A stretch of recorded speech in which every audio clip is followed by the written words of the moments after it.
नमस्कार, मैं दिव्य प्रकाश LBIS में आप सभी का स्वागत करता हूं। दोस्तों, आई होप आप सभी लोग बहुत बेहतर होंगे, बहुत अच्छे होंगे और स्टडी भी अच्छी चल रही होगी। तो अब आप लोग बहुत प्रॉपर तरीके से तैयारी करने की कोशिश कीजिए, क्योंकि एग्जाम भी नजदीक आ रहा है और सर्दी भी शुरू हो गई है। तो निश्चित रूप से थोड़ा सा आलस्य भी लगता होगा आप लोगों को मॉर्निंग में जगने में।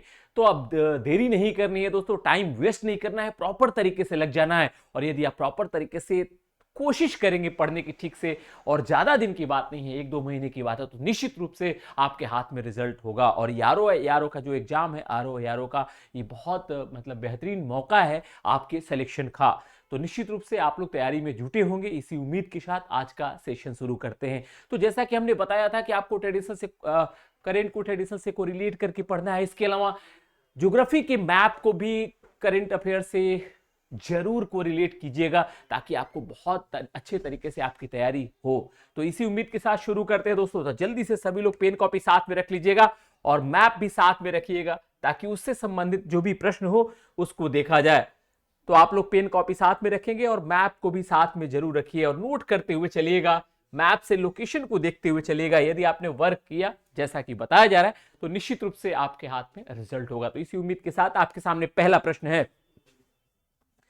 पहला प्रश्न है, हाल ही में जारी, क्या दोस्तों, हाल ही में जारी राष्ट्रीय बहुआयामी गरीबी सूचकांक एक प्रगति समीक्षा 2023 एक रिपोर्ट जारी की गई है और इसी से संबंधित प्रश्न है। याद रख लीजिएगा, यूएनडीपी यानी कि यूनाइटेड नेशन डेवलपमेंट जो प्रोग्राम है, उसके अंतर्गत जो एचडीआई ह्यूमन डेवलपमेंट इंडेक्स जारी किया जाता है, मानव विकास सूचकांक, उसी के अंतर्गत इसको भी शामिल किया जाता है। और इसी की एक रिपोर्ट आई है और यह नेशनल रिपोर्ट है। और किसके द्वारा जारी की गई है? तो नीति आयोग के द्वारा, यानी कि जो नीति आयोग है, भारत की थिंक टैंक एजेंसी है, उसके द्वारा यह रिपोर्ट जारी की गई है। बहुत इंपॉर्टेंट प्रश्न है आपके लिए, इसमें बहुत सारा आपको डेटा मिलेगा। तो अब देखते हैं। तो जल्दी से एक बार ध्यान रखिए, इसका आंसर भी करते रहिएगा और एक एक करके हम चेक करते हैं। तो यह रिपोर्ट जारी की गई है, राष्ट्रीय बहुआयामी गरीबी सूचकांक, यानी कि गरीबी से संबंधित यह रिपोर्ट है। और गरीबी में भी बहुआयामी गरीबी, और इसके अंतर्गत 3 आयामों, क्या दोस्तों एक बार सुन लीजिए, इसके अंतर्गत 3 आयामों को शामिल किया जाता है। स्वास्थ्य यानी कि हेल्थ, शिक्षा यानी कि एजुकेशन, एंड तीसरा है लिविंग स्टैंडर्ड, जीवन स्तर। इन रहन सहन कह सकते हैं। इन 3 आधारों पे, 3 आयामों पे 12 संकेतकों के आधार पे इसको मेजर किया जाता है, जिसे बहुआयामी गरीबी कहा जाता है। तो बहुआयामी गरीबी का मतलब यह है कि ये जो तीनों चीजें, स्वास्थ्य, शिक्षा और रहन सहन के स्तर के अंतर्गत, यदि जो भी अपनी आवश्यकताएं पूरी नहीं कर पाता हो, उसको इसके अंतर्गत शामिल किया जाता है। और इसी से संबंधित यह प्रश्न है। और आप जानते हैं एसडीजी का नाम सस्टेनेबल डेवलपमेंट गोल जो 2015 में आया था, सतत विकास लक्ष्य 2015 में आया था, किसके द्वारा? यूनाइटेड नेशन के द्वारा। इसके अंतर्गत विश्व के देशों को 17 लक्ष्य दिए गए थे और उसमें से एक इंपॉर्टेंट जो लक्ष्य है वह है गरीबी। और इस रिपोर्ट के आधार पर भारत तेजी से गरीबी को दूर करने में लगा हुआ है। तो उसी से संबंधित प्रश्न है। तो पहला ऑप्शन है पहला जो विकल्प है, कह रहा है, पहला स्टेटमेंट, इस रिपोर्ट के अनुसार 2015-16 से वर्ष 2019-21 के मध्य देश में 13.5 करोड़ लोग व्यक्ति बहुआयामी गरीबी से मुक्त हुए हैं। क्या दोस्तों? 13.5 करोड़ लोग बहुआयामी गरीबी से मुक्त हुए हैं इस रिपोर्ट के अनुसार। यह इंपॉर्टेंट है अपने आप में ही। यह जो पहला स्टेटमेंट है, यही अपने आप में एक प्रश्न है, एग्जामिनेशन हॉल में मिल सकता है। दूसरा प्रश्न, दूसरा जो आपका कथन है, वह कह रहा है 2015-16 की तुलना में बहुआयामी गरीबी 2019-21 के दौरान 24.85% से घटकर 14.96% हो गई है। कितनी हो गई है दोस्तों? 14.96% हो गई है, यानी कि 14.96% हो गई है। कितने से? आपका 24.85% से, यानी कि अप्रोक्सीमेटली कितना घटा है? तो 9%, यानी कि 10% के आसपास, लगभग 10% के आसपास गरीबी कम हुई है। कितनी तो कम हुई है दोस्तों? 10% के आसपास। तो एक बार आप याद रख लीजिएगा। इसके अलावा तीसरा है, इस रिपोर्ट के अनुसार सबसे कम बहुआयामी गरीब जनसंख्या वाला जो राज्य है वह केरल है। एंड सर्वाधिक कौन सा बहुआयामी गरीबी वाला जो राज्य है वह बिहार है। और इंपॉर्टेंट है दोस्तों, अब बताना है कि इसमें से सही कथन या सॉरी उपरोक्त में से कौन सा कथन गलत है। प्रश्न को सॉल्व बेहतर तरीके से करें, ध्यान रखेंगे। इसीलिए प्रश्न का बनाने इस तरीके से बनाया जाता है कि आपको भी ध्यान रहे। यहां पे लिखा हुआ है कौन सा कथन गलत है, यानी कि हमें गलत कथन चुनना है। तो पहला स्टेटमेंट तो बिल्कुल सही है। राष्ट्रीय बहुआयामी गरीबी सूचकांक 2023 एक रिपोर्ट जारी की गई है। किसके द्वारा? थिंक टैंक एजेंसी जो भारत सरकार की है, नीति आयोग के द्वारा। नीति आयोग वही नीति आयोग जिसे प्लानिंग कमीशन के जगह पे बनाया गया है। यह भी कार्य वही करता है जो योजना आयोग करता था। तो नीति आयोग के द्वारा यह रिपोर्ट जारी की गई है और इसमें सबसे बेहतरीन जो इंडिकेशन मिला है कि भारत में 13.5 करोड़ लोग बहुआयामी गरीबी से मुक्त हुए हैं। किस दौरान? 2015-16 से 2019-21 के मध्य। यानी कि पहला स्टेटमेंट बिल्कुल सही है। पहला स्टेटमेंट सही है। और यदि सबसे ज्यादा जो गरीबी से मुक्त हुए हैं लोग, उसमें सबसे ज्यादा यूपी से गरीबी से मुक्त लोग हुए हैं, याद रख लीजिएगा। तो पहला स्टेटमेंट बिल्कुल सही है। दूसरे को देखते हैं। दूसरा स्टेटमेंट कह रहा है कि 24.85% से घटकर 14.96% हो गई है। तो यह भी सही है, लगभग 10% की गिरावट आई है, यानी कि दूसरा स्टेटमेंट भी सही है। एंड तीसरे को देखते हैं। इस रिपोर्ट के अनुसार बहुआयामी गरीब जनसंख्या वाला सबसे कम, जहां पे सबसे कम बहुआयामी गरीबी है, लगभग 1%, आधा परसेंट के आसपास, वो केरल है। और सबसे ज्यादा बहुआयामी गरीबी जहां पे स्वास्थ्य, शिक्षा और जीवन स्तर की थोड़ी सी समस्या है, यहाँ पे एजुकेशन की समस्या है, आपका हेल्थ की समस्या है और रहन सहन के स्तर में भी प्रॉब्लम है, यानी कि वो जो एक मिनिमम आवश्यकताएं हैं वह भी पूरी नहीं हो पाती हैं। तो ऐसा कौन सा राज्य है? बिहार। यानी कि इस रिपोर्ट के अनुसार बिहार में 33.76% अभी भी बहुआयामी गरीबी है, यानी कि बहुआयामी गरीबी से लोग ग्रसित हैं। यानी कि तीनों स्टेटमेंट सही है, इसलिए उपरोक्त में से कोई नहीं। पूछ रहा है कौन सा कथन गलत है, तो इन तीनों में से कोई भी कथन गलत नहीं है। अब इस पर वर्क करते हैं। वर्क क्या करना है दोस्तों? याद रख लीजिएगा, यह जो HDI आता है, ह्यूमन डेवलपमेंट इंडेक्स, उसी के अंतर्गत यह राष्ट्रीय बहुआयामी गरीबी सूचकांक भी जारी किया गया है। बहुआयामी गरीबी सूचकांक वैश्विक स्तर पे भी जारी किया जाता है, यह है राष्ट्रीय स्तर पे। और किसके द्वारा? यह पूछ लेगा कि किसके द्वारा जारी किया गया है, तो आप बताएंगे नीति आयोग के द्वारा। और नीति आयोग इसके अंतर्गत एक नोडल एजेंसी है जो यह बहुआयामी गरीबी सूचकांक जारी की गई है। फिर पूछेगा कि कितने आधारों पे मेजर किया जाता है, कितने आयामों पे इसको मेजर किया जाता है, तो आप बताएंगे कि इसके 3 आयाम है। कितने आयाम है? 3 आयाम है। कौन सा? स्वास्थ्य है, सॉरी, कौन सा है? स्वास्थ्य है, शिक्षा है और जीवन स्तर या रहन सहन कह सकते हैं, रहन सहन, लिविंग स्टैंडर्ड। तो स्वास्थ्य, शिक्षा, जीवन स्तर, स्वास्थ्य, शिक्षा, जीवन स्तर या रहन सहन के स्तर, लिविंग स्टैंडर्ड की बात की गई है। एजुकेशन के आधार पे, हेल्थ के आधार पे और जीवन स्तर, लिविंग स्टैंडर्ड के आधार पे इसे मेजर किया जाता है। इसके अंतर्गत कितने संकेतक हैं? तो 17 संकेतकों को इसके 12 संकेतकों को इसके अंतर्गत शामिल किया जाता है और इस आधार पे मेजर किया जाता है कि इन 3 मेन आयामों के आधार पे और जो 12 संकेतक हैं और जिस जनसंख्या में कितने ऐसे लोग, व्यक्ति हैं जो इसको फुलफिल नहीं करते हैं, उन्हें इस बहुआयामी गरीबी के अंतर्गत शामिल किया जाता है, याद रख लीजिएगा। और कौन सी ये संस्था जारी की है? तो नीति आयोग। नीति आयोग के बारे में प्रश्न पूछता है, याद रख लीजिएगा। अटल इनोवेशन मिशन नीति आयोग के द्वारा जारी किया गया और यही क्वेश्चन यूपीएससी आईएएस के एग्जाम में पूछ लिया था। तो आपको नीति आयोग का फॉर्मेशन कब हुआ, आप एक बार जानने की कोशिश करेंगे। नीति आयोग का गठन कब किया गया था, यह जानिएगा। तो 1 जनवरी 2015 को नीति आयोग का गठन किया गया था योजना आयोग के स्थान पे। नीति आयोग के जो पहले उपाध्यक्ष थे उनका नाम आपको बताना है, पहले सीईओ कौन थे उनका नाम आपको बताना है। यह प्रश्न पूछता है, कमेंट करके जरूर बताइएगा। नीति आयोग, ये आसान सा फैक्ट है। अभी वर्तमान में नीति आयोग के अध्यक्ष, उपाध्यक्ष की बात कर लेंगे तो सुमन बेरी जी हैं। सुब्रमण्यम साहब इसके सीईओ हैं। इसमें पहली बार योजना आयोग के स्थान पे जब इसे लाया गया तो इसमें पहली बार एक पोस्ट लाया गया जिसे आप सीईओ कहते हैं। तो सीईओ, फर्स्ट सीईओ कौन है, वर्तमान में सीईओ कौन है? नीति आयोग का गठन बहुत इंपॉर्टेंट है, प्रश्न पूछ लेता है। और आपके लिए एक और फैक्ट है जो पूछता है, योजना आयोग के प्रथम उपाध्यक्ष कौन थे? अध्यक्ष तो प्रधानमंत्री होते हैं, नीति आयोग के भी अध्यक्ष प्रधानमंत्री हैं, लेकिन योजना आयोग के प्रथम उपाध्यक्ष आपको जरूर कमेंट करके बताइएगा। आसान सा फैक्ट है। और यह जो रिपोर्ट है वो राष्ट्रीय परिवार स्वास्थ्य जो सर्वेक्षण है, नेशनल फैमिली हेल्थ सर्वे है, उसकी जो 5वीं रिपोर्ट है उसके 2019-21 इसके आधार पे इसको मेजर किया गया है। यानी कि उस रिपोर्ट के आधार पे इसको देखा गया है कि कितनी जनसंख्या इससे ग्रसित है।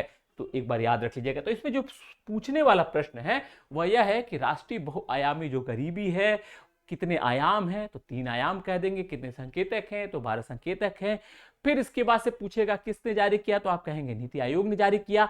सबसे ज्यादा गरीबी वाला कौन सा राज्य है, जहां सबसे ज्यादा बहुआयामी गरीबी है, तो आप कहेंगे बिहार है।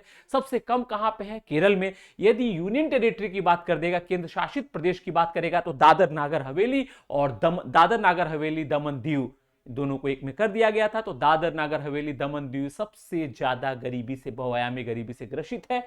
और सबसे कम यदि पूछता है तो आप कह देंगे कि पुडुचेरी है।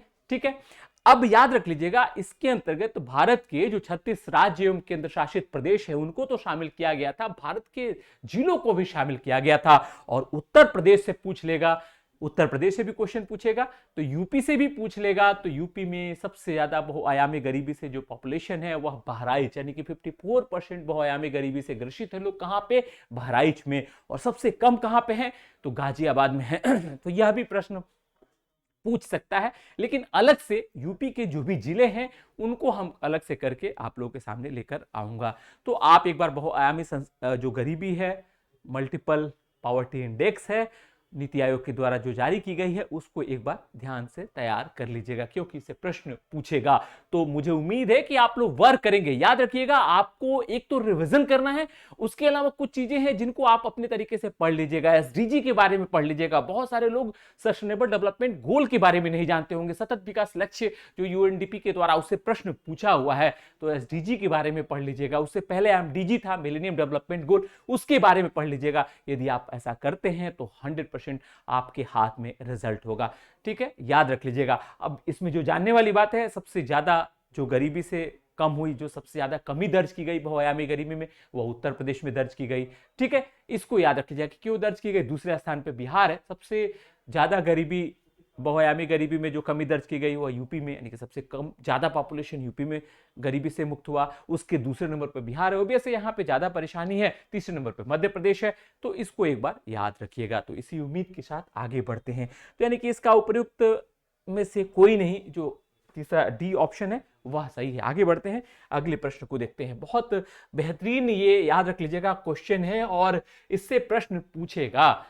बहुत बेहतरीन प्रश्न है और इससे प्रश्न पूछेगा। अब इसमें कुछ वर्क करना चाहते हैं तो कर लीजिएगा, इसलिए कि सिर्फ टीचर के प्रयास से आपका सिलेक्शन नहीं होगा। कोई भी टीचर हो, मैं भी हूं, कोई भी व्यक्ति हो, तो यदि वो कहता है कि आपका सिलेक्शन करा देगा, तो वो इस दम पे कह रहा है कि आप मेहनत करेंगे, आप वर्क करेंगे। सिर्फ क्लास के सहारे ही सब कुछ नहीं हो सकता है, जो बताया जाए उस पर वर्क करना है। तो जैसे यदि गरीबी के बारे में है, तो आप गरीबी से संबंधित जो भी डेटा है उसको याद रख लीजिएगा। गरीबी से संबंधित जो कुछ आयोग बनाए गए थे उनको याद कर लीजिएगा। और मुख्य परीक्षा के लिए गरीबी से संबंधित जो योजनाएं हैं, प्रारंभिक परीक्षा के लिए गरीबी से संबंधित, बेरोजगारी से संबंधित जो सरकार की योजनाएं चलाई जा रही हैं, उसको भी एक बार याद रख लीजिएगा। ठीक है, तो इसी के साथ आगे बढ़ते हैं, अगले प्रश्न को देखते हैं।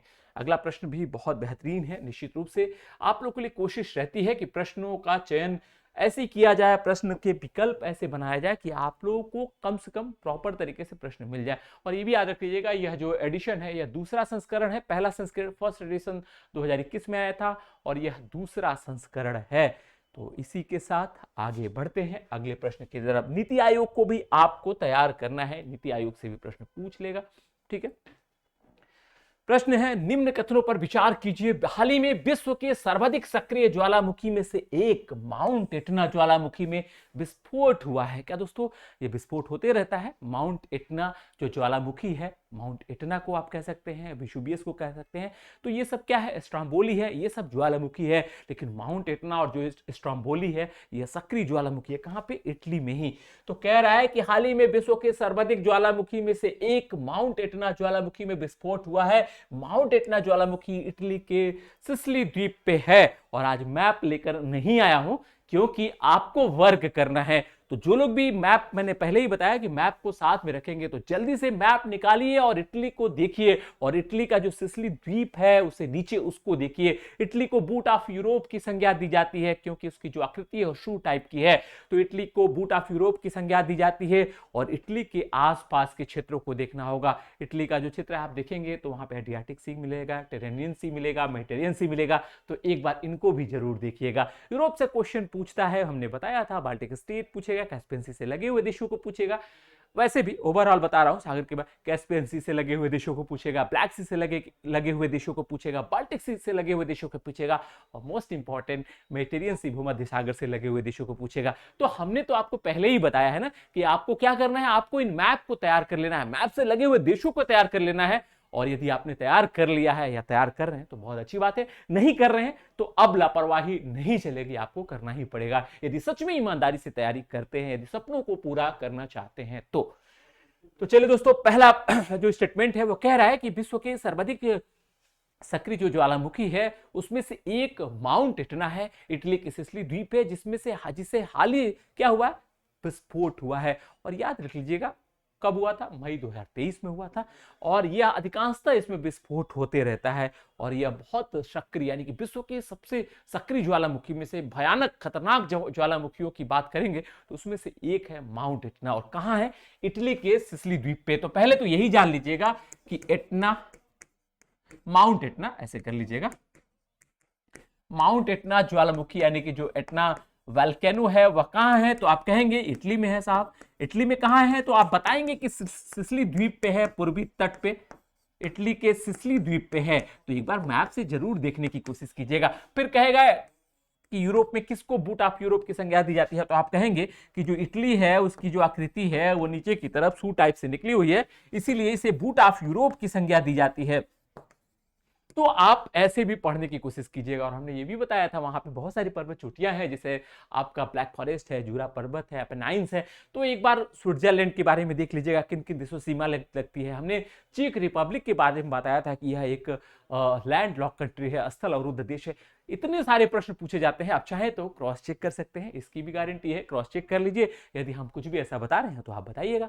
तो आपको क्या करना है कि वर्क करना है। यदि आपने वर्क नहीं किया तो फिर मजा नहीं आएगा इस सेशन में। आपने वर्क किया तो आपको लगेगा कि हाँ हमें तो बहुत फायदा हो रहा है इस क्लास से। तो इसी के साथ स्टेटमेंट देंगे। तो पहला स्टेटमेंट तो बिल्कुल सही है, इटली के सिसिली द्वीप पे है माउंट एटना, जो विश्व के सक्रिय ज्वालामुखियों में से एक है। माउंट, वहां इटली में बात करेंगे तो सिसिली द्वीप की बात करेंगे तो यहाँ माउंट एटना है, इसके अलावा विसुवियस है, स्ट्रोम्बोली है। तो माउंट एटना और स्ट्रोम्बोली तो सक्रिय है, एक्टिव वोल्केनो है। विसुवियस क्या है, डॉर्मेट है, यानी कि मृत ज्वालामुखी कह सकते हैं या निष्क्रिय ज्वालामुखी कह लीजिए, ठीक है। तो याद रख लीजिएगा। दूसरा स्टेटमेंट है बहुत इंपॉर्टेंट है ये, पैसिफिक रिंग ऑफ फायर प्रशांत महासागर। क्या दोस्तों, पैसिफिक रिंग ऑफ फायर प्रशांत महासागर के अंतर्गत पृथ्वी पर आने वाले लगभग 81% भूकंप के लिए, अप्रोक्सीमेटली 80% भूकंप के लिए जिम्मेदार है, उत्तरदायी। यानी कि जो 80% से ज्यादा जो भूकंप हैं, अर्थक्वेक की जो समस्याएं हैं, वह प्रशांत महासागर का जो क्षेत्र है वहां आता है। और प्रशांत महासागर के भी कौन सा क्षेत्र, यदि मान लीजिए आप मैप को देखिएगा, यह आपके लिए आज का सेशन टोटली मैप पे है। ये प्रश्न पूरी तरीके से कंप्लीटली मैप बेस्ड है और यदि आप मैप के थ्रू तैयारी किए तो निश्चित रूप से आपको फायदा होगा। तो जो प्रशांत महासागर है उसके चारों तरफ का एरिया है, जिसको आप रिंग ऑफ पैसिफिक ओशियन कहेंगे, पैसिफिक रिंग ऑफ फायर कहेंगे उसे, ठीक है। उसको आप देखेंगे तो ज्वालामुखी की घटनाएं, भूकंप की घटनाएं उधर ज्यादा होती हैं। तो उसके अंतर्गत कौन कौन से देश हैं आप देखेंगे तो इतने सारे देश हैं। आप एक बार देख के मैप देखिएगा, फिर बताइएगा कमेंट करके कि कितने देश हैं। बोलिविया है, पेरू है, अमेरिका है, ऑस्ट्रेलिया है, इसके अलावा आप देखेंगे जापान है, इतने सारे देश हैं आपके। तो आपको इक्वाडोर है, इक्वाडोर में ही क्या है, कोटापेक्सी है, जो सबसे ऊंचाई पर स्थित ज्वालामुखी है। प्रश्न पूछ लेता है, क्या दोस्तों, प्रश्न पूछता है विश्व का सबसे ज्यादा सक्रिय ज्वालामुखी कौन सा है, तो किलायू का नाम आप जान लीजिएगा। किलायू कहाँ है, तो हवाई द्वीप पे है। ये सब प्रश्न पूछा हुआ है। ओजस अल सलाडो का नाम जान लीजिएगा, यह ज्वालामुखी कहाँ है। इसके अलावा आप माउंट कोटापेक्सी का नाम जान लीजिएगा। तो इस टाइप से भी क्वेश्चन पूछता है आप लोगों के एग्जाम में। तो दूसरा स्टेटमेंट भी सही है, पैसिफिक रिंग ऑफ फायर प्रशांत महासागर के अंतर्गत, यानी कि प्रशांत महासागर के जो चारों ओर का क्षेत्र है वह क्या है, उसे रिंग ऑफ फायर की संज्ञा दी जाती है। क्यों दी जाती है, क्योंकि 80% से ज्यादा जो भूकंप की घटनाएं होती हैं वह यहीं पे होती हैं। तो उनके देशों को एक बार ऐसे ही देख लेना है। मैप तो देख सकते हैं, क्या फर्क पड़ता है, मैप तो एक दिन में तैयार नहीं होता है और इतना टाइम भी नहीं लगता है। उसको आप कोई भी काम कर सकते हैं। तो सेकेंडरी टाइप से भी देख लीजिए, जैसे आप खाना खा रहे हैं तो मैप एक बार पलट लीजिएगा, जैसे कि तस्वीर देखते हैं, मोबाइल देखते हैं, वैसे ही मैप देखने की आदत डालिए। यदि आपने मैप देखने की आदत डाला, देखिए सिलेक्शन के लिए आपको दो चीजों को जरूर करना है। एक तो मैप को प्रॉपर तरीके से कर लीजिए, मैप देखने की आदत डालिए। और दूसरा, प्रीवियस ईयर्स के क्वेश्चन यानी कि पुराने जो पेपर्स हैं उसको ऐसे ही देखते रहिए, पलटने की आदत डालिए, जरूर देखिए, जो प्रश्न नहीं बनते हैं उनको बनाने की कोशिश कीजिए। यदि यूपीपीसीएस पास करना है तो पुराने पेपर्स को भी तो निश्चित रूप से आपको प्रॉपर तरीके से तैयार करना होगा, ठीक है। और तीसरा स्टेटमेंट यानी कि पहला सही है, दूसरा सही है, तीसरा स्टेटमेंट देखते हैं दोस्तों। तीसरा स्टेटमेंट है बैरन द्वीप लक्षद्वीप में इसे दक्षिण एशिया का एकमात्र सक्रिय ज्वालामुखी। अब लीजिए, एक और बैरन द्वीप की बात आ गई। तो पहला स्टेटमेंट सही था, माउंट एटना है, इटली में है। फायर, जो पैसिफिक रिंग ऑफ फायर की बात हो रही थी, पैसिफिक ओशियन से चारों तरफ के जो क्षेत्र हैं वह भूकंप से संबंधित घटनाएं वहां पे ज्यादा होती हैं, विश्व का 80% से ज्यादा यहीं पे घटनाएं होती हैं। एंड बैरन द्वीप लक्षद्वीप में स्थित क्या है, दक्षिण एशिया का एकमात्र सक्रिय ज्वालामुखी है। तो फिर बैरन द्वीप कहां है भैया, तो बैरन द्वीप का नाम सुने हैं, और यह दक्षिण एशिया का एकमात्र सक्रिय ज्वालामुखी है, यानी कि एक्टिव है, यहाँ पे विस्फोट होते रहता है। हाल ही में विस्फोट हुआ था। तो यह है अपने भारत के, अपना प्यारा भारत कहते हैं, और इसके अंडमान निकोबार जो द्वीप समूह है, जो केंद्र शासित प्रदेश है, यहाँ पे है। और अंडमान निकोबार तो बहुत इंपॉर्टेंट है। अंडमान निकोबार के ही अंतर्गत जो आपका इंदिरा पॉइंट है उसको एक बार देखेंगे, प्रश्न पूछा हुआ है। अब आसान सा प्रश्न है लेकिन जानना तो है, यदि पूछ लिया और आसान से प्रश्न यदि आपने गलत कर दिया तो निश्चित रूप से आप बाहर जाएंगे। तो अंडमान निकोबार के अंतर्गत ही बैरन द्वीप है, और यह दक्षिण एशिया का, भारत ही नहीं अपितु दक्षिण एशिया का एकमात्र सक्रिय यानी कि एक्टिव वोल्केनो है। तो इसको भी, अंडमान निकोबार को एक बार देखने की कोशिश कीजिएगा, बहुत इंपॉर्टेंट है। तो इसी के साथ आगे बढ़ते हैं, अगले प्रश्न को लेते हैं। सारे प्रश्न बेहतरीन है, बस आपको वर्क करना है। यदि आपने वर्क नहीं किया तो फिर आपका सिलेक्शन नहीं होगा। नेक्स्ट प्रश्न है, अगला प्रश्न है 106वें संविधान संशोधन यानी कि 106 जो कॉन्स्टिट्यूशनल अमेंडमेंट हुआ उसकी बात हो रही है। क्या 106 कॉन्स्टिट्यूशनल अमेंडमेंट के बारे में बात हो रही है, जिसको मोदी जी ने अनऑफिशियली नारी शक्ति बंधन अधिनियम नाम दिया था।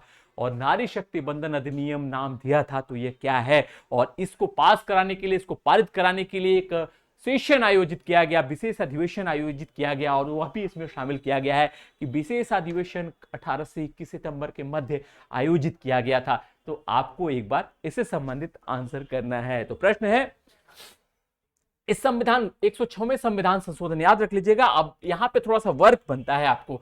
106 संविधान संशोधन तो इंडिकेट कर रहा है, तो 105 तैयार करना है, 104 तैयार करना है, 103 तैयार करना है, 102 तैयार करना है, 101 और 10, कम से कम इतना तो जानिएगा। इसके अलावा भी बहुत सारे कॉन्स्टिट्यूशनल अमेंडमेंट है जिनसे प्रश्न पूछता है। आप चाहें तो प्रीवियस ईयर्स के पेपर को उठा के देख सकते हैं, प्रश्न हमेशा पूछते रहता है। तो 106वें संविधान संशोधन 2023 से संबंधित निम्न कथनों पर विचार कीजिए। पहला स्टेटमेंट है, इस संविधान संशोधन के माध्यम से लोकसभा और राज्य विधानसभाओं में महिलाओं के लिए कुल सीटों का 1/3 रिजर्वेशन दिया गया है। यह बिल बहुत पहले से अटका हुआ था, लेकिन हाल ही में क्या किया गया, भारत सरकार के द्वारा, मोदी जी की सरकार के द्वारा यह प्रयास किया गया और इसे पारित कराया गया। मोदी जी ने इसके लिए इसे नारी शक्ति बंधन अधिनियम अनऑफिशियली इसका नाम दिया, और विशेष अधिवेशन आयोजित किया गया नए संसद भवन में, ठीक है। तो एक बार कमेंट करके बताइएगा कि जो पुराना संसद भवन है उसका नाम क्या दिया गया है। तो नए संसद भवन में इसको पारित कराया गया मोदी जी के द्वारा विशेष अधिवेशन के अंतर्गत। अब जो 106 संविधान संशोधन है यानी कि महिला आरक्षण से संबंधित जो बिल है, यह आज का नहीं है। 96 में इसकी शुरुआत कहेंगे तो होती है, देवगौड़ा साहब उस समय प्रधानमंत्री थे। उसके बाद से अटल बिहारी वाजपेयी जब 98 में बनते हैं उन्होंने शुरू किया, लेकिन नहीं हो पाया। फिर 99 में फिर से अटल बिहारी वाजपेयी जी के द्वारा शुरू किया गया। 2008 में मनमोहन सिंह सरकार के द्वारा शुरू किया गया, लेकिन यह पारित नहीं हो सका। और लास्टली सफलता कब मिली है, 28 सितंबर को। 28 सितंबर क्यों, क्योंकि 28 सितंबर को ही भारत की राष्ट्रपति जो महोदया हैं श्रीमती द्रौपदी मुर्मू के द्वारा उन्होंने इस पे साइन किया, और फाइनली यह 106 कॉन्स्टिट्यूशनल अमेंडमेंट के रूप में आ गया। और क्या है इसके अंतर्गत, 1/3 महिलाओं को आरक्षण दिया जाएगा। 1/3 आरक्षण की बात करेंगे तो पंचायतों में है, नगर पालिकाओं में है, लेकिन यह लोकसभा और राज्य की विधानसभाओं में महिलाओं को 1/3 आरक्षण देने से संबंधित है। और प्रश्न बहुत इंपॉर्टेंट है। तो पहला स्टेटमेंट आपके सामने है। पहला है, इसके माध्यम से लोकसभा और राज्य विधानसभा में महिलाओं की कुल सीटों का 1/3 आरक्षित करने से संबंधित है।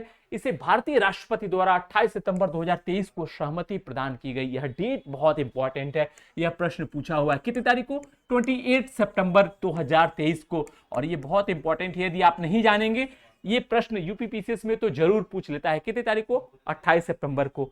कब? 28 सितंबर। ये डेट याद रख लेना। 20 तारीख को लोकसभा में, 20 सितंबर को लोकसभा में पारित किया गया, 19 को लाया गया था। उसके अलावा आप कह सकते हैं 21 सितंबर को राज्यसभा में, और 28 सितंबर को फाइनली क्या हुआ, यह इस पे राष्ट्रपति के द्वारा साइन कर दिया गया, सिग्नेचर कर दिया गया, हस्ताक्षर कर दिया गया, और यह 106वां संविधान संशोधन 106 कॉन्स्टिट्यूशनल अमेंडमेंट के रूप में आ गया। तो पहला स्टेटमेंट बिल्कुल सही है। दूसरा है, इसके अंतर्गत संविधान के अनुच्छेद 239 AA यानी कि 239 AA में संशोधन किया गया है। इसके अंतर्गत राष्ट्रीय राजधानी की दिल्ली, राष्ट्रीय राजधानी क्षेत्र यानी कि दिल्ली की बात हो रही है, दिल्ली की विधानसभाओं में एससी के लिए जो आरक्षित सीटें हैं उसमें से 1/3 सीटें महिलाओं को देने का प्रावधान किया गया है। और याद रख लीजिएगा 3 आर्टिकल 239A यानी कि AA में संशोधन किया गया है, 330 से जोड़ा गया है, 332 से जोड़ा गया है, और 334 यानी कि 330A, 332A और 334 यानी कि यह सब आर्टिकल जोड़े गए हैं भारतीय संविधान के अंतर्गत। 330 क्या था? तो लोकसभा में एससी का रिजर्वेशन की बात की गई थी, और उसके अलावा 332 क्या था? तो लोकसभा और विधानसभाओं में एससी एसटी की बात, विधानसभा में एससी एसटी की बात की गई थी। तो इसमें संशोधन करके क्या कर दिया गया कि इसी में जो सीटें हैं उसमें से आरक्षित करना है, किसके लिए? महिलाओं के लिए। यानी कि दूसरा स्टेटमेंट भी सही है, पहला स्टेटमेंट भी सही है। 18 सितंबर से 5 अक्टूबर के मध्य संसद का विशेष सत्र आयोजित किया गया, तो यही गलत है, याद रख लीजिएगा। 18 सितंबर से हुआ था, लेकिन 18 से 21 सितंबर के मध्य संसद का विशेष सत्र आयोजित किया गया था। कौन सा सत्र? विशेष सत्र आयोजित किया गया था। ठीक है, तो याद रख लीजिएगा। यानी कि तीसरा स्टेटमेंट गलत है, पहला दूसरा सही है। तो पूछ रहा है कि कौन से स्टेटमेंट सही है, तो 1 और 2 यानी कि सी इज द राइट आंसर। इसका सही आंसर है सी। अब आपके लिए वर्क करना है। यदि आपसे पूछा जाए कि वर्तमान में महिलाओं की संख्या कितनी है विधानसभा में, लोकसभा में, यूपी की विधानसभा में कितनी है, जैसे लोकसभा में बात करेंगे तो 85 महिलाओं की संख्या है। विधानसभा के बारे में बात करेंगे तो आपको कमेंट करके बताना है कि यूपी विधानसभा में महिलाओं की अभी वर्तमान में कितनी संख्या है, यह जरूर एक बार कमेंट करके बताइएगा, आपसे प्रश्न पूछ लेगा। ठीक है, लोकसभा में कितनी है? तो 82 है, ये याद रख लीजिएगा। ठीक है, आगे बढ़ते हैं, अगले प्रश्न को देखते हैं। अब आपको क्या करना है, 101, 102, 103, 104, 105 यानी कि ये सब सारी चीजें जो भी कॉन्स्टिट्यूशनल अमेंडमेंट है इनको जरूर देख लीजिएगा, कब हुआ था, क्या क्या इसमें प्रोविजन किए गए थे। ऐसे प्रश्न पीसीएस में, आईएएस में कहीं पे भी पूछे जाएंगे। तो इसी के साथ अगले प्रश्न को लेते हैं। प्रश्न है, हाल ही में चर्चा में रहा विश्व के सभी जासूसी गठबंधनों में प्रसिद्ध द 5 आइज। क्या दोस्तों? The 5 eyes Australia, Canada, America, United kingdom और फ्रांस की खुफिया एजेंसियों का एक गठबंधन है। यानी कि जो भी वर्ल्ड की जो खुफिया एजेंसी है उनका एक गठबंधन है, उसका नाम है द 5 आइज। और क्यों चर्चा में रहा था? क्योंकि अभी आपने सुना था, आपने पढ़ा भी होगा न्यूज़पेपर में कि जो खालिस्तानी जो आतंकवादी था हरदीप सिंह निज्जर, उसकी हत्या कर दी गई थी कनाडा में। और उसी को लेके कनाडा के जो प्रधानमंत्री जस्टिन ट्रूडो साहब, उन्होंने क्या किया, उन्होंने अपने पार्लियामेंट में बयान दिया कि इसमें भारत की संलिप्तता हो सकती है, भारत की एजेंसियों से संबंधित विरोध में इन्होंने बयान दिया था। और उसी के बाद से द 5 आइज चर्चा में रहा। तो द 5 आइज क्या है? विश्व की जो भी ये देश है, इन देशों की खुफिया एजेंसियों का एक गठबंधन है। अब इसमें कौन कौन से देश हैं? तो कह रहा है ऑस्ट्रेलिया है, कनाडा है, अमेरिका है, यूनाइटेड किंगडम है, फ्रांस है। तो क्या पहला स्टेटमेंट सही है या गलत है? तो दूसरे को देखते हैं। द 5 आइज का गठन प्रथम विश्व युद्ध के दौरान अमेरिका तथा ब्रिटेन के द्वारा हुआ था। क्या दोस्तों? अमेरिका तथा ब्रिटेन के द्वारा द्वितीय विश्व युद्ध के दौरान या प्रथम विश्व युद्ध के दौरान हुआ था। तो बताना है कि सही कथन चुनना है, केवल एक है, दो है, एक और दो दोनों, या इनमें से कोई भी कथन, उपरोक्त दोनों कथन गलत हैं। तो एक बार जल्दी से आंसर जरूर कीजिए। तो देखते हैं दोस्तों, याद रख लीजिएगा पहला भी स्टेटमेंट गलत हो गया। क्यों गलत हो गया? क्योंकि यहां पे फ्रांस दिया है दोस्तों, न्यूजीलैंड है, ऑस्ट्रेलिया। इसमें जो द 5 आइज है, द 5 आइज है जो खुफिया एजेंसियों का गठबंधन है, इसमें जो देश है ऑस्ट्रेलिया है। लिखने की कोशिश कम करता हूं ताकि आप लोग जल्दी से इसको तैयार कर ले, थोड़ा सा टाइम कम लगे। ऑस्ट्रेलिया है, न्यूजीलैंड है, यूके है, यूएसए है। और याद रख लीजिएगा इसकी शुरुआत यूके और यूएसए यानी कि यूनाइटेड स्टेट्स ऑफ अमेरिका के द्वारा ही शुरू किया गया था ये। और तो यानी कि ये आपके ऑस्ट्रेलिया है, न्यूजीलैंड है, यूके है, यूएसए है और कनाडा है, जिसके बारे में तो आप जान ही रहे हैं। इन देशों के द्वारा यह शुरू किया गया, इनके द्वारा ही ये देश ही इसमें शामिल हैं और इनकी खुफिया एजेंसी जो है उनका यह गठबंधन है। और यह एक किसी भी देश में, इनके अंतर्गत जो भी देश हैं उसमें यदि कोई गतिविधि होती है तो ये लोग अपने तरीके से सहयोग करते हैं और कोशिश करते हैं कि क्या सही है क्या गलत है। भारत के संदर्भ में कनाडा के जो प्रधानमंत्री थे, जब G20 में समिट में भाग लेने आए थे तो उसी समय से उनका विरोध दिख रहा था और उन्होंने अपने पार्लियामेंट में इससे संबंधित बयान दिया था और उसी के बाद से द 5 चर्चा में आ गया था। तो पहला स्टेटमेंट बिल्कुल गलत है क्योंकि इसमें न्यूजीलैंड भी शामिल है, न कि फ्रांस शामिल नहीं है। एंड दूसरा है द 5 का गठन प्रथम विश्व युद्ध के दौरान, तो याद रख लीजिएगा प्रथम विश्व युद्ध के दौरान नहीं हुआ था, द्वितीय विश्व युद्ध के दौरान 1943 में द 5 का गठन किया गया था। द्वितीय विश्व युद्ध के दौरान अमेरिका और ब्रिटेन की जो सरकारें थी वो आपस में, जो खुफिया एजेंसी थी आपस में सहयोग कर रही थी और उसी के द्वारा इसका गठन किया गया था। बाद में और भी देश इसमें जुड़ते गए। तो यानी कि इससे जो सही आंसर है वह उपयुक्त, दोनों कथन गलत है। क्या हुआ दोस्तों, दोनों कथन गलत है, पहला भी गलत है दूसरा गलत है। पहला क्यों गलत है, न्यूजीलैंड इसमें, फ्रांस इसमें शामिल नहीं है, जबकि न्यूजीलैंड को बाहर रखा गया है। तो पहला देख लीजिएगा, तो आपको इनका नाम जरूर याद रख लीजिएगा, आसान सा चीज है, याद कर सकते हैं। दूसरा क्यों गलत है, प्रथम विश्व युद्ध लिखा हुआ है जबकि द्वितीय विश्व युद्ध के दौरान इसका गठन हुआ था। और क्यों चर्चा में आया, क्योंकि अभी हरदीप सिंह निज्जर जो आतंकवादी था उसकी जो हत्या की गई उसके बाद से यह चर्चा में आ गया।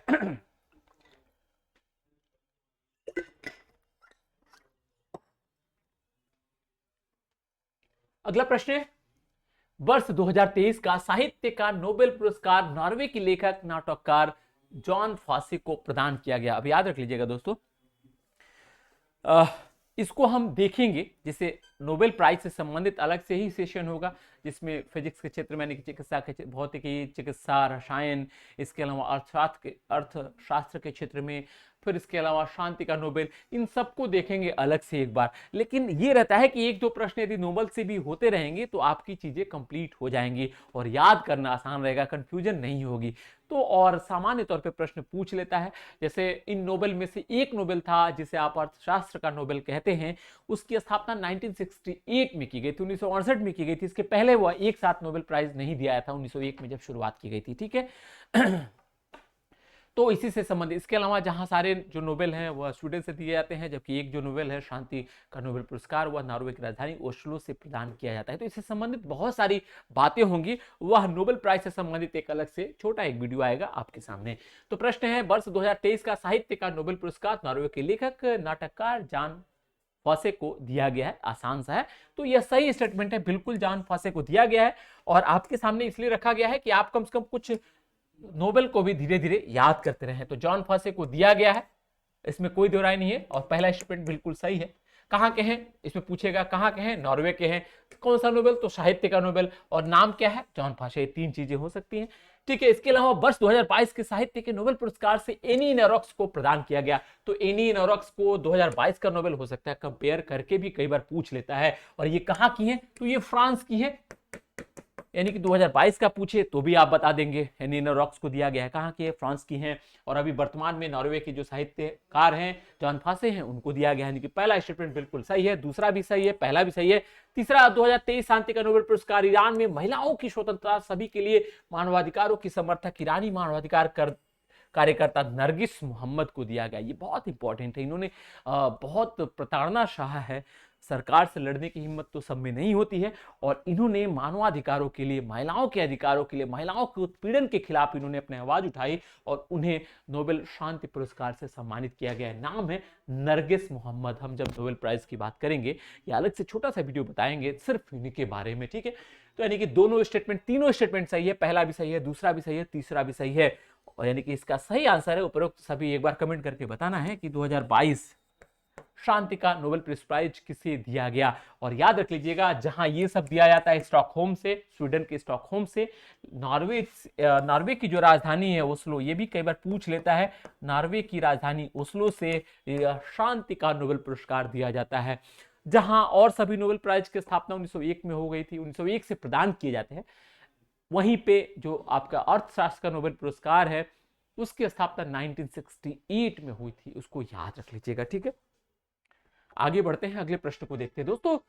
कोशिश यही रहती है कि यह जो सेशन है वह आपके एग्जाम के लिए फायदेमंद हो, आपके एग्जाम के लिए निश्चित रूप से बहुत सारे प्रश्न मिले, लेकिन ये तब हो सकता है कि जब आप कोशिश करेंगे।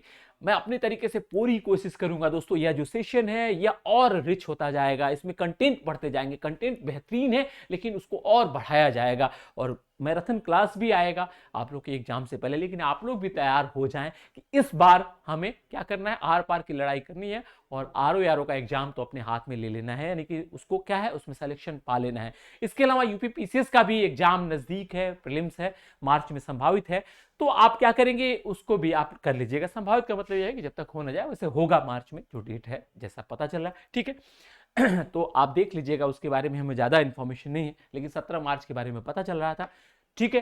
तो आप आरओ और यूपीपीसीएस दोनों को टारगेट बनाइएगा, और ये सिर्फ आरओ यूपीपीसीएस से ही संबंधित सेशन नहीं, किसी भी एग्जाम में जहां पे करंट अफेयर्स पूछा जाएगा, जहां पे ट्रेडिशनल पूछा जाएगा, जहां पे कुछ ऐसी चीजें पूछी जा सकती हैं, वहां पे भी काम करेगा। करंट अफेयर्स तो करंट अफेयर्स है और ये आसान है करना। तो आगे बढ़ते हैं, इसी के साथ नेक्स्ट क्वेश्चन देखते हैं। यहाँ पे भी मैप की आवश्यकता है, और मैप भी कैसा चाहिए सॉरी, मैप भी कैसा चाहिए दोस्तों, दक्षिण पूर्व एशिया का मैप चाहिए।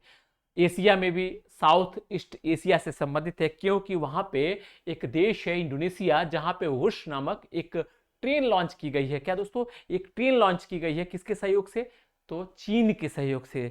इंडोनेशिया ने क्या किया, जापान का सहयोग नहीं लिया, और कहीं ना कहीं जो चीन का जो वन बेल्ट वन रोड जो परियोजना है, उसके अंतर्गत एक तरीके से इंडोनेशिया की भी भागीदारी दिख रही है। तो उसी से संबंधित प्रश्न है अक्टूबर 2023 में इंडोनेशिया के राष्ट्रपति नाम क्या है, जोको विडोडो द्वारा दक्षिण पूर्व एशिया की प्रथम हाई स्पीड रेल, भारत में प्रथम हाई स्पीड रेल, अभी मुंबई अहमदाबाद के बारे में बात चल रही है, अदरवाइज अभी 350 किलोमीटर जो स्पीड इसकी रखी गई, उतना तो कोई भी नहीं है, ठीक है, जिसका अनावरण किया गया, जिसे वुश नाम दिया गया है। तो पहला स्टेटमेंट बिल्कुल सही है, इंडोनेशिया में हुआ है, और आपका इंडोनेशिया में तो हुआ है, लेकिन यह क्या है, 350 किलोमीटर स्पीड है इसकी, और जकार्ता से बांडुंग एक शहर है, वहां के लिए इसे किया गया है, और यह दक्षिण पूर्व एशिया के अंतर्गत यह पहला ऐसा रेल है जो क्या है, हाई स्पीड रेल के अंतर्गत शामिल किया जाता है। दूसरा स्टेटमेंट है कि पहला सही है।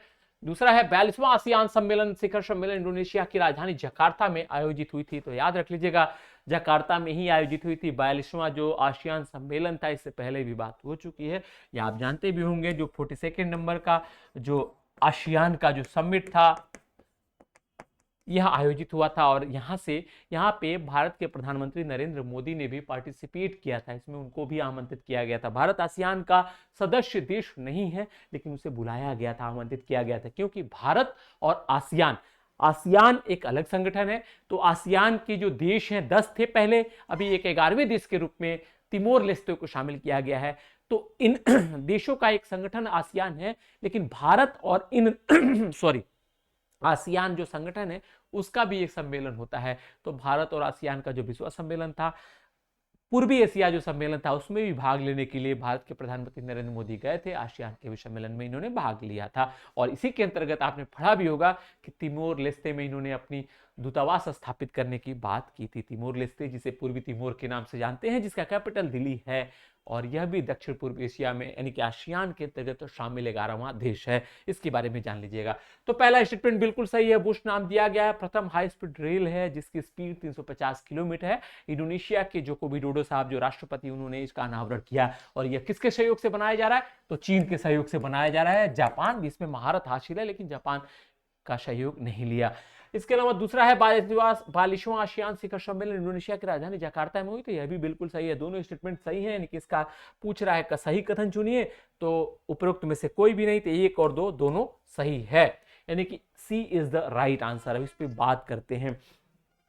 आप लोगों से रिक्वेस्ट है, थोड़ा सा वायरल की प्रॉब्लम है, इसलिए थोड़ी सी प्रॉब्लम हो रही होगी सेशन में, गले में, ठीक है। तो आप लोग क्या करिएगा, एक बार एशिया का मैप देखिएगा, और एशिया में भी दक्षिण पूर्व एशिया का मैप देखिएगा, जिसको आप आसियान कहते हैं, association of south east Asian nation. ASEAN की स्थापना 1967 में, क्या दोस्तों, 1967 में की गई थी। उसका जो मुख्यालय है वह जकार्ता में है। हाल ही में 42वां सम्मेलन हुआ है आसियान से। आसियान में 10 देश हैं, कंबोडिया, मलेशिया, इंडोनेशिया, आपका फिलीपींस है, म्यांमार है, थाईलैंड है, वियतनाम है, सिंगापुर है। ऐसे देशों, तो एक बार इन 10 देशों को जान लीजिएगा। और 10+1 हो गया, एक और देश आ गया, कौन सा? पूर्वी तिमोर।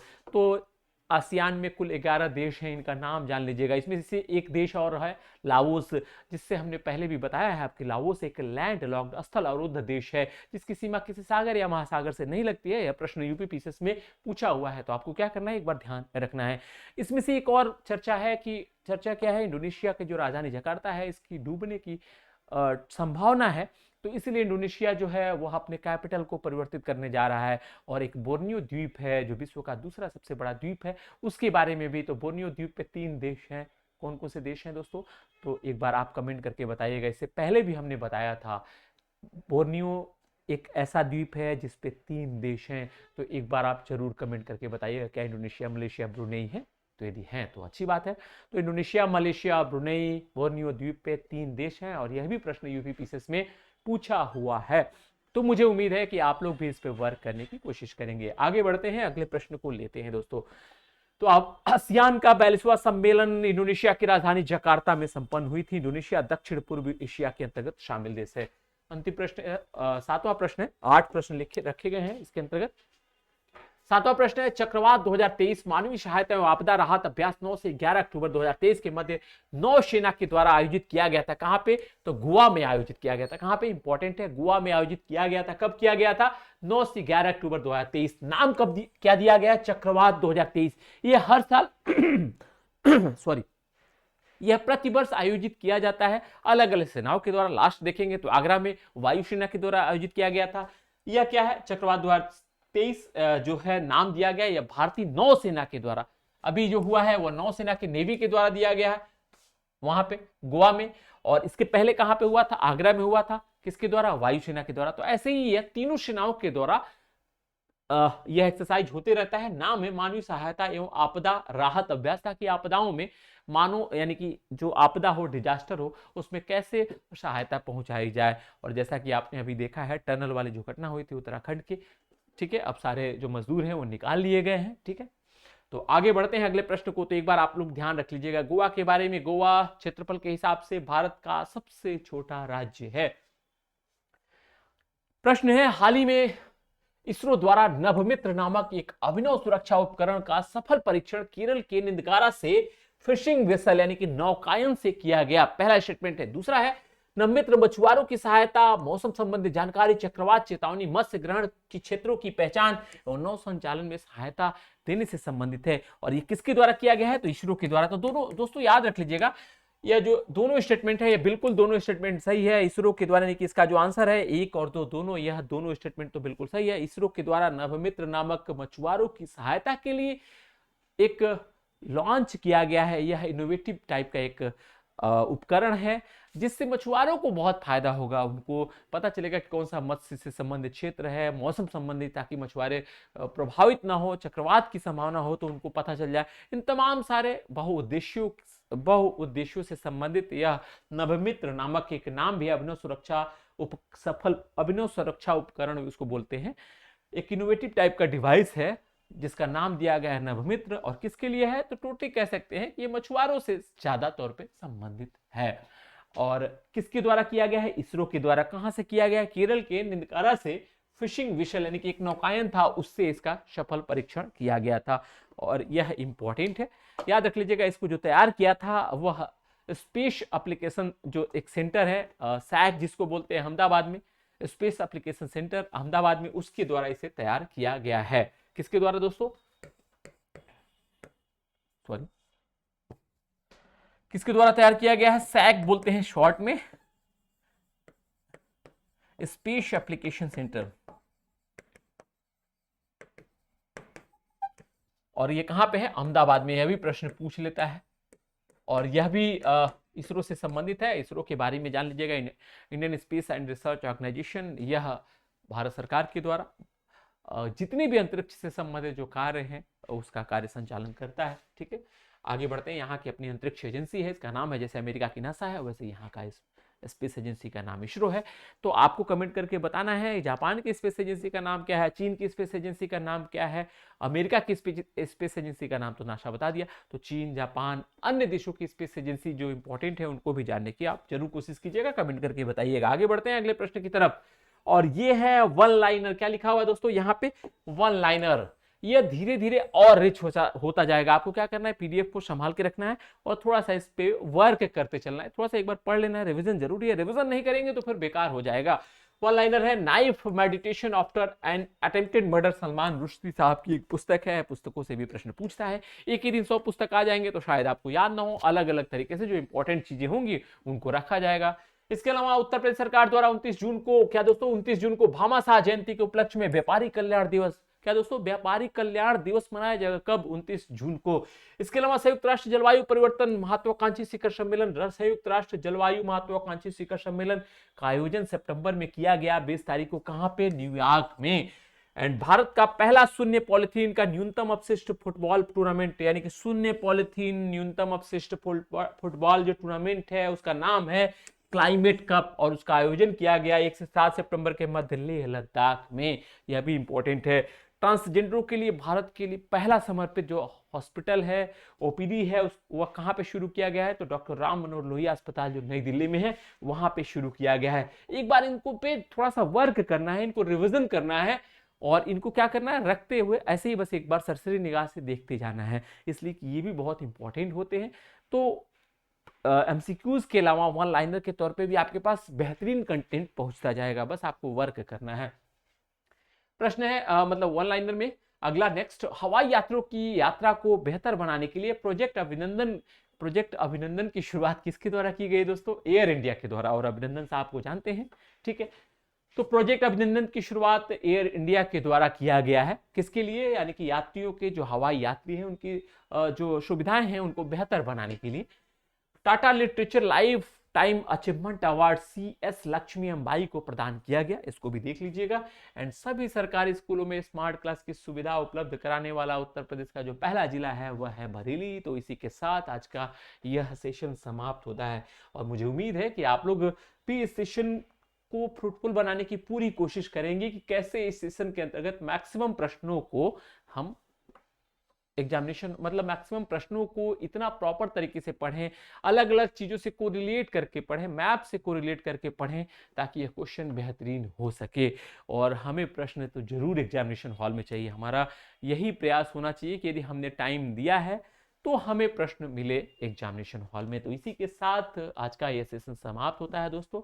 आप लोग कमेंट करके जो हमने वर्क बताया है उसको जरूर कीजिएगा, और जो नए हैं वह चैनल LBIS यूट्यूब चैनल को सब्सक्राइब करेंगे, एप्लीकेशन भी डाउनलोड जरूर कीजिएगा ताकि आपको उससे संबंधित जो भी फायदे हैं वो मिल सके। टेलीग्राम चैनल LBIS जो ऑफिशियल है उसको भी जरूर आप ज्वाइन कीजिएगा, ताकि PDF वगैरह सब कुछ समय से मिलता रहे। तो इसी उम्मीद के साथ आज का सेशन समाप्त होता है। नमस्कार, धन्यवाद, आपका दिन शुभ हो।